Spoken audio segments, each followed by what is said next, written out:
Welcome to 5 Minute Friday.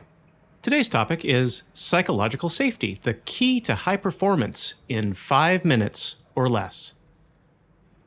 What makes a team a high-performance team? Turns out that there's one key ingredient that high-performance teams share: psychological safety. You don't have to take my word for it, though. Just ask Google, the company, not the search engine. In 2012, Google wanted to find out the key ingredients for a high-performance team. This was Google, so they did data-driven research on 180 different teams over the course of 2 years. They called it Project Aristotle, based on Aristotle's thinking about how something could be greater than the sum of its parts. The data they collected was initially hard to understand. After doing a lot of rigorous statistical analysis, they found a lot of things that didn't seem to matter when building a high-performance team.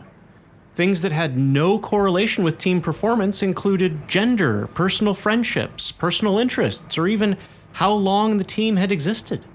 Weirdly, teams with similar makeup or even teams with some of the same team members demonstrated varying results. Also, having high-performing individuals on a team didn't seem to help overall team productivity. This was all super confusing until the researchers started looking at team culture. They eventually locked down 5 key ingredients for team success, and the most important one was psychological safety. In other words, team members need to feel comfortable taking risks and speaking their mind. Team members need to trust that their teammates won't ridicule them or blame them if something doesn't work out. Everyone on a high-performance team needs to feel supported by their teammates. Google found that psychological safety is the critical foundational factor for a high-performance team. There are other factors that matter for performance. Like I said, Google identified 4 other important ingredients. Plus, things like team composition and structure can help. However, none of that matters if you don't have psychological safety on the team. The data is very clear on that point. This is all intuitively true if you watch sports. Having great players can be very helpful, but only if they work together as a team.